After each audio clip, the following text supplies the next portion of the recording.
Continuing Cato the Younger, from Plutarch's Lives, translated by John Dryden, revised by Arthur Hugh Clough. When Cato was a child, the allies of the Romans sued to be made free citizens of Rome. Pompadius Silo, one of their deputies, a brave soldier and a man of great repute, who had contracted a friendship with Drusus, lodged at his house for several days, in which time, being grown familiar with the children, "Well," said he to them, "will you entreat your uncle to befriend us in our business?" Capio, smiling, assented, but Cato made no answer. Only he looked steadfastly and fiercely on the strangers. Then said Pompadius, "And you, young sir, what say you to us? Will you not, as well as your brother, intercede with your uncle in our behalf?" When Cato continued to give no answer, by his silence and countenance seeming to deny their petition, Pompadius snatched him up to the window, as if he would throw him out, and told him to consent, or he would fling him down, and speaking in a harsher tone, held his body out of the window, and shook him several times. When Cato had suffered this a good while, unmoved and unalarmed, Pompadius, setting him down, and in an under voice to his friend, "What a blessing for Italy that he is but a child! If he were a man, I believe we should not gain one voice among the people." Another time, one of his relations, on his birthday, invited Cato and some other children to supper, and some of the company diverted themselves in a separate part of the house, and were at play, the elder and the younger together, their sport being to act the pleadings before the judges, accusing one another and carrying away the condemned to prison. Among these, a very beautiful young child, being bound and carried by a bigger one into prison, cried out to Cato, who, seeing what was going on, presently ran to the door, thrusting away those who stood there as a guard, took out the child, and went home in anger, followed by some of his companions. And defenders of justice often start as children, right? Real, not social justice warriors, I mean real ones, but don't shake children. That's not a way to correct them or get them to react. It's not something you do. Cato at length grew so famous among them that when Sulla designed to exhibit the sacred game of young men riding courses on horseback, which they called Troy, having gotten together the youth of good birth, he appointed two for their leaders. One of them they accepted for his mother's sake, being the son of Metella, the wife of Sulla, but as for the other, Sextus, the nephew of Pompey, they would not be led by him nor exercise under him. Then Sulla, asking whom they would have, they all cried out. Cato and Sextus willingly yielded the honor to him as the more worthy. Sulla, who was a friend of their family, sent at times for Cato and his brother to see them and talk with them, a favor which he showed to very few. After gaining his great power and authority, Sarpedon, full of the advantage it would be, as well as for the honor as the safety of his scholars, would often bring Cato to wait upon Sulla at his house, which, for the multitude of those that were being carried off in custody and tormented there, looked like a place of execution. Cato was then in his 14th year, and seeing the heads of men said to be of great distinction brought thither, and observing the secret sighs of those that were present, he asked his preceptor, "Why does nobody kill this man?" Rumbling the tongue right here. "Because," said he, "they fear him, child, more than they hate him." Why then, replied Cato, did you not give me a sword, that I might stab him, and free any country from this slavery? Sarpedon, hearing this, and at the same time seeing his countenance swelling with anger and determination, took care, thenceforward, to watch him strictly, lest he should hazard any desperate attempt, while he was yet very young, to some that asked him whom he loved best, he answered, his brother. And being asked whom next, he replied, his brother again. So likewise the third time, and still the same. They left off to ask any further. As he grew in age, this love to his brother grew yet the stronger. When he was about 20 years old, he never supped, never went out of town, nor into the forum without Capio.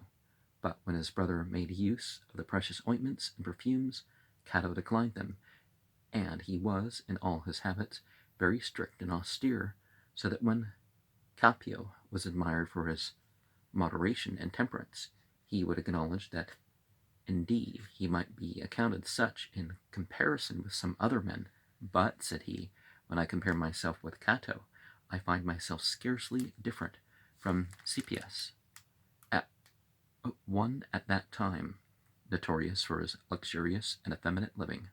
Cato, being made priest of Apollo, went to another house, took his portion of their paternal inheritance, amounting to 120 talents, and beginning to live yet more strictly than before.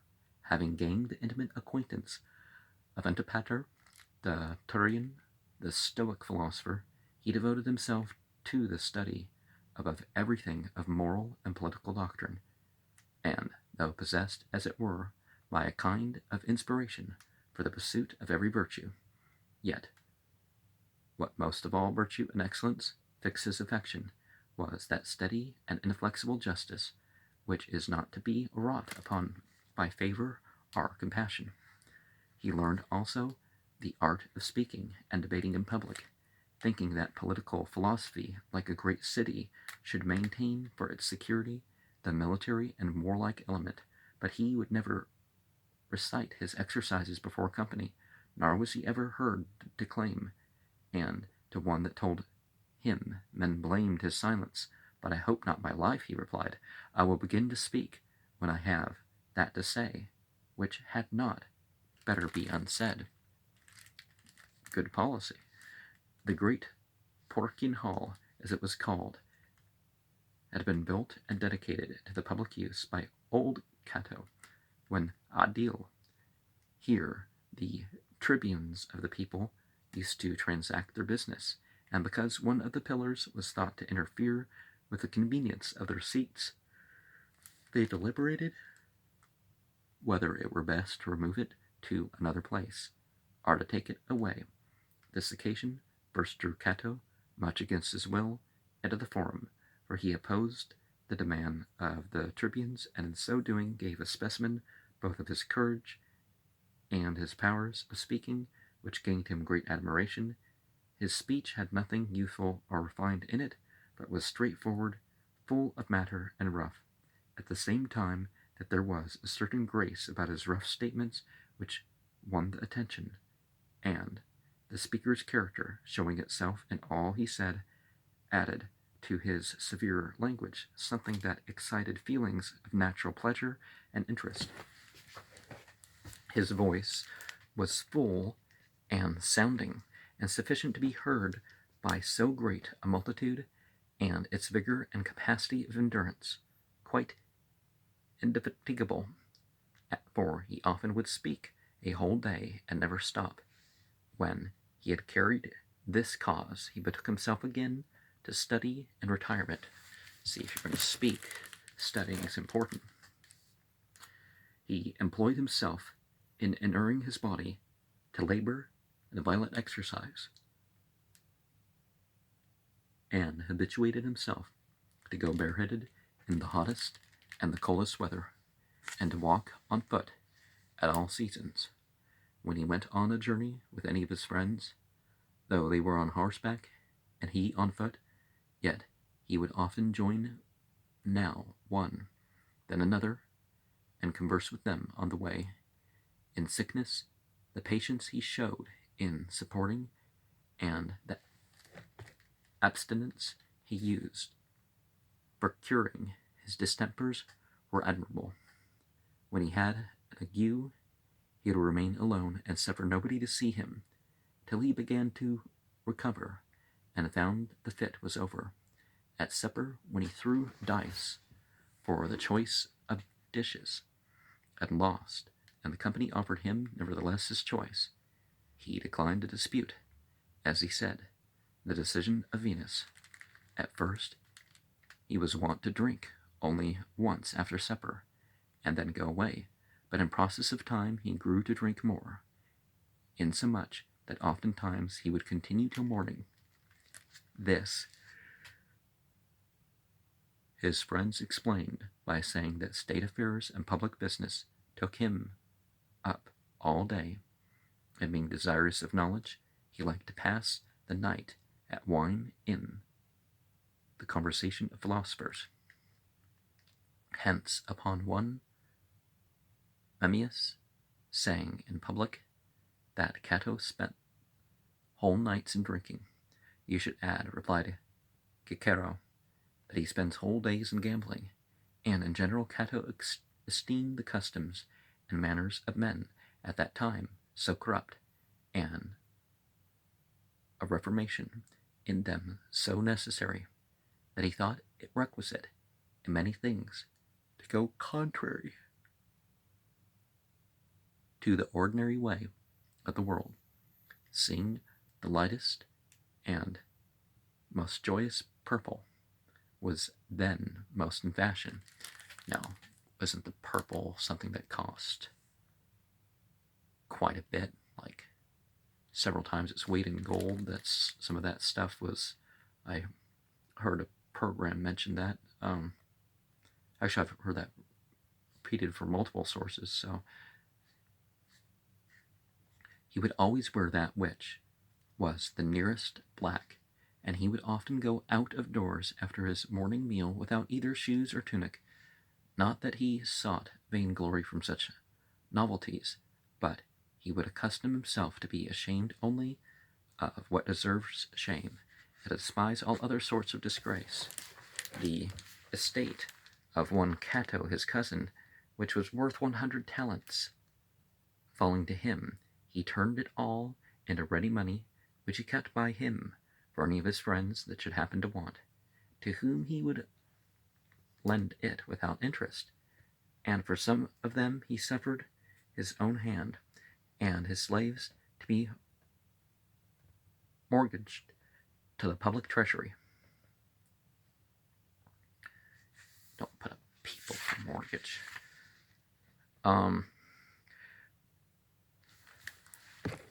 Well, some gangs operate like that, but yeah, no. When he thought himself of an age fit to marry, having never known any woman, he was contracted to Lepida, who had before been contracted to Metellus Scipio, but on Scipio's own withdrawal from it, the contract had been dissolved, and she left at liberty. Yet Scipio afterwards, repenting, did all he could to regain her, before the marriage with Cato was completed, and succeeded in so doing, at which Cato was violently incensed, and resolved at first to go to law about it, but his friends persuaded him to the contrary. However, he was so moved by the heat of youth and passion that he wrote a quantity of iambic verses against Scipio in the bitter sarcastic style of Archilochus without, however, his license and scurrility. After this, he married Attilia, the daughter of Scranus, the first, but not the only woman he ever knew. Less happy thus far than Lalius, the friend of Scipio, who in the whole course of so long a life never knew but the one woman to whom he was united in his first and only marriage, in the war of slaves which took its name from Spartacus.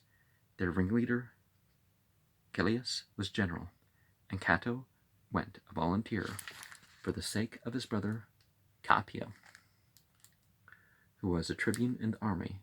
Cato could find here no opportunity to show his zeal or exercise his valor on account of the ill conduct of the general.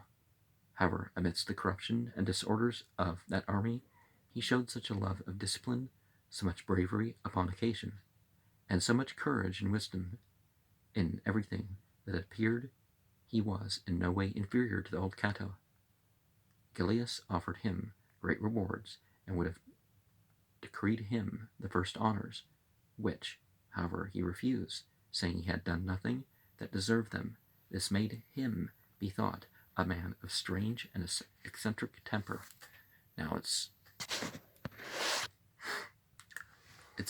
best that when there's not violence or theft, to kind of deal with things talking to people, right? Maybe there's some other exception, but you know what I mean. Or vandalism.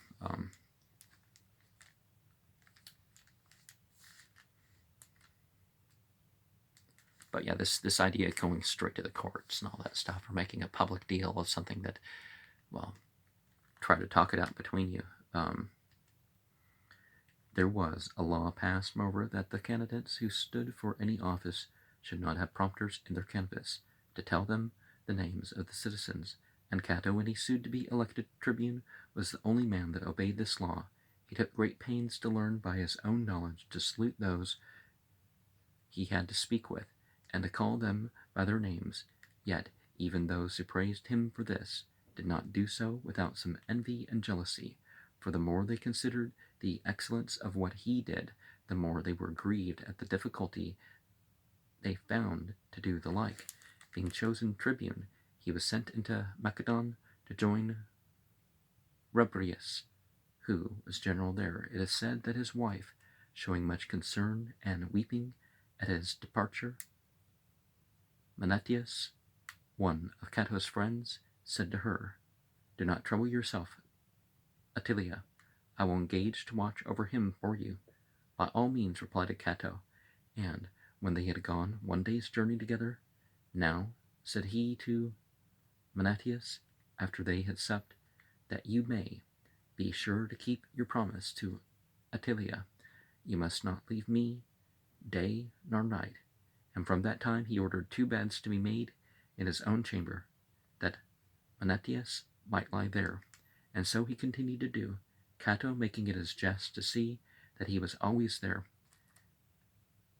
There went with him 15 slaves, 2 freedmen, and 4 of his friends. Those rode on horseback, but Cato always went on foot, yet would keep by them and talk with each of them in turn as they went. When he came to the army, which consisted of several legions, the general gave him the command of one, and as he looked upon it as a small matter, and not worthy a commander to give evidence of his own signal valor, he resolved to make his soldiers as far as he could like himself, not, however, in this relaxing the terrors of his office, but associating reason with his authority.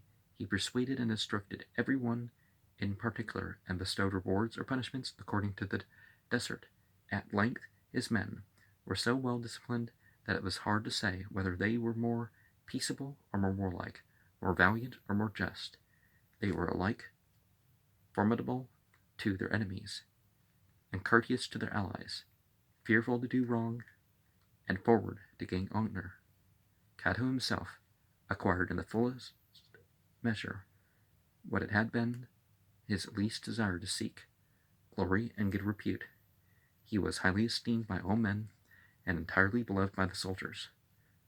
Whatever he commanded to be done, he himself took part in the performing. In his apparel, his diet, and mode of traveling, he was more like a common soldier than an officer, but in character, high purpose, and wisdom, he far exceeded all that had the names and titles of commanders, and he made himself, without knowing it, the object of general affection, for the true love of virtue is in all men produced by the love and respect they bear to him that teaches it, and those who praise good men, yet they do not love them, may respect their reputation, but do not really admire, and will never imitate their virtue. They dwelt at that time in Pergamus. Athenodorus, surnamed Cordelio, a man of high repute for his knowledge and the Stoic philosophy, who was now grown old and had always steadily refused the friendship and acquaintance of princes and great men. Cato understood this, so that, imagining he should not be able to prevail with him by sending or writing, and being by the laws allowed 2 months' absence from the army, he resolved to go into Asia to see him in person, trusting to his own good qualities not to lose his labor. And when he had conversed with him, and succeeded in persuading him out of his former resolutions, he returned and brought him to the camp as joyful and as proud of this victory as if he had done some heroic exploit, greater than any of those of Pompey or Lucullus, who with their armies at that time were subduing so many nations and kingdoms. While Cato was yet in the service, his brother on a journey towards Asia fell sick at Anas in Thrac. Letters with intelligence of which were immediately dispatched to him. The sea was very rough, and no convenient ship of any size to be had. So Cato, getting into a small trading vessel with only 2 of his friends and 3 servants, set sail from Thessalonica, and having very narrowly escaped drowning, he arrived at Anas just as Capio expired. Upon this occasion he was thought to have showed himself more a fond brother than a philosopher, not only in the excess of his grief, bewailing and embracing the dead body, but also in the extravagant expenses of the funeral, the vast quantity of rich perfumes and costly garments which were burnt with the corpse, and the monument of Thasian marble, which he erected at the cost of 8 talents in the public place of the town of Anas, for there were some who took upon them to cavil at all this, as not consistent with his usual calmness and moderation, not discerning that though he were steadfast, firm, and inflexible to pleasure, fear, or foolish entreaties, yet he was full of natural tenderness and brotherly affection. Diverse of the cities and princes of the country sent him many presents to honor the funeral of his brother, but he took none of their money, only the perfumes and ornaments he received, and paid for them also. And afterwards, when the inheritance was divided between him and Capio's daughter, he did not require any portion of the funeral expenses to be discharged out of it. Notwithstanding this, it has been affirmed that he made his brother's ashes to be passed through a sieve to find the gold that was melted down when burnt with the body.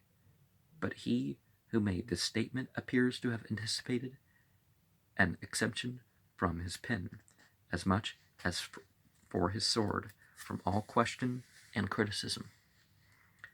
The time of Cato's service in the army being expired, he received at his departure not only the prayers and praises, but the tears and embraces of the soldiers, who spent their clothes at his feet and kissed his hand as he passed, an honor which the Romans at the time scarcely paid even to a very few of their generals and commanders-in-chief.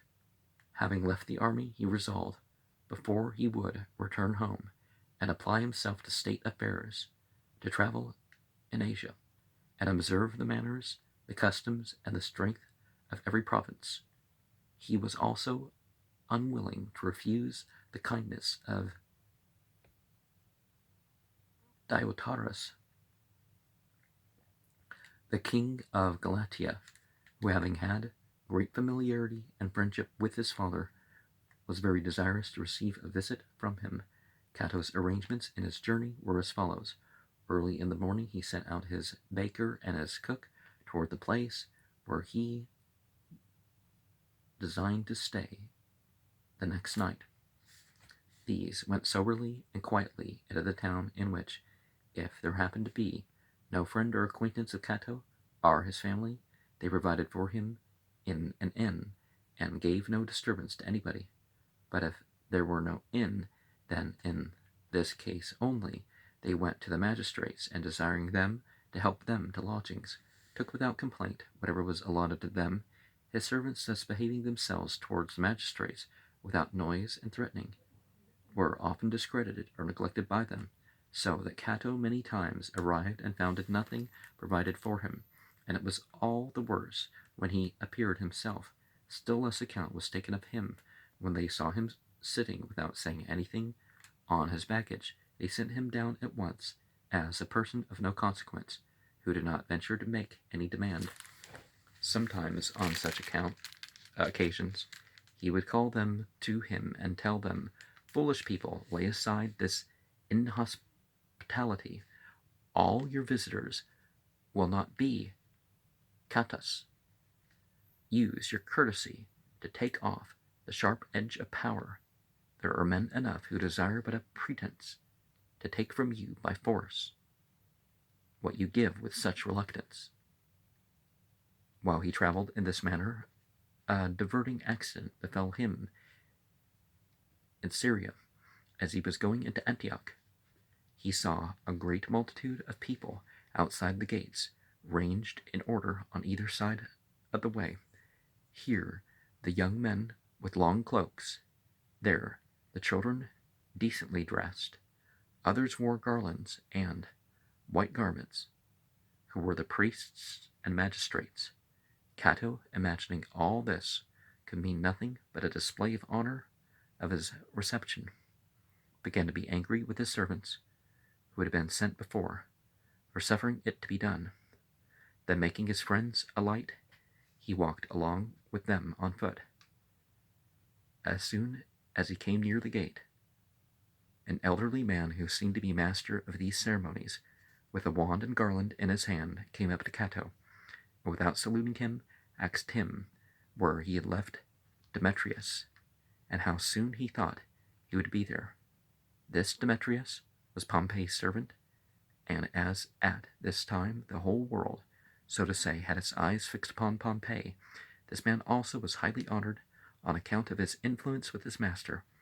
Upon this, Cato's friends fell into such a violent laughter that they could not restrain themselves while they passed through the crowd, and he himself, ashamed and distressed, uttered the words, "Unfortunate city," and said no more. Afterwards, however, it always made him laugh, when he either told the story or was otherwise reminded of it.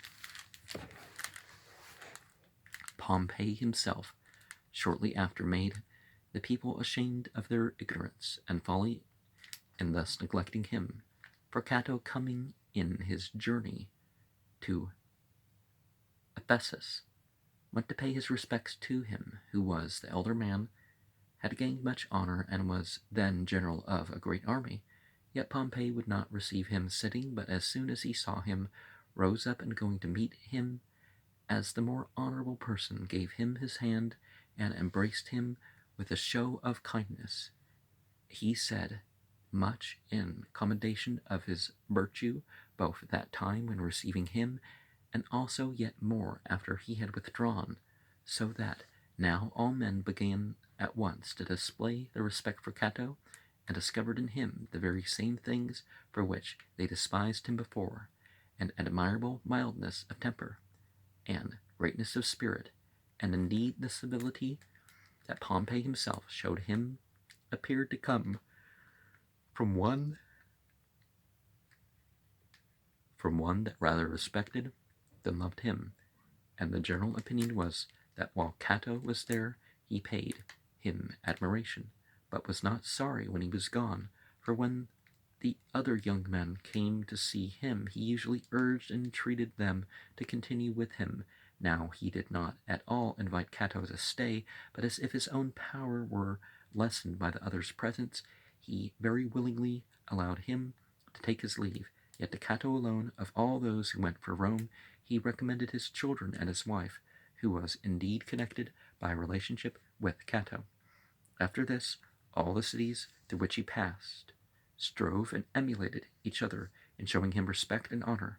Feasts and entertainments were made for his reception, so that he bade his friends to keep strict watch and take care of him, lest he should end by making good what was said by Curio, who thought he were his familiar friend, yet disliking the austerity of his temper, asked him one day if, when he left the army, he designed to see Asia, and Cato answering, "Yes, by all means." "You do well," replied Curio. "You will bring back with you a better temper and pleasanter manners," pretty nearly the very words he used.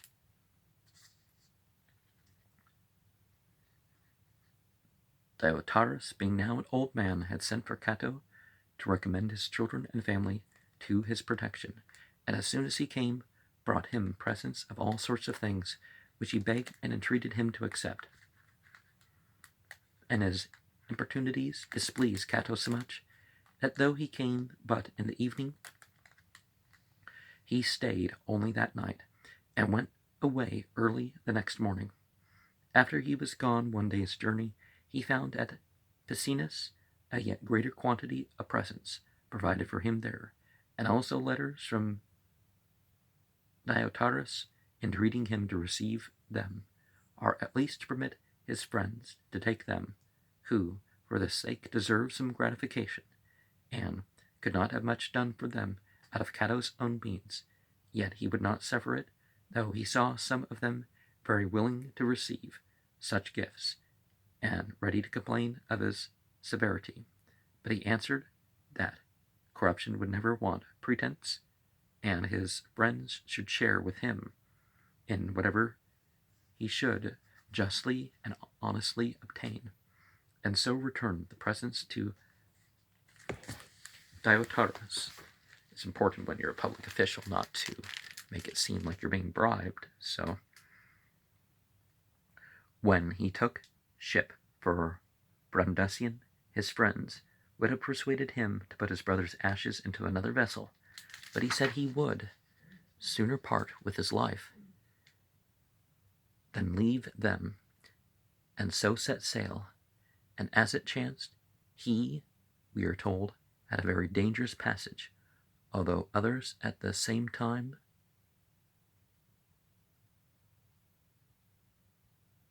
went over safely enough.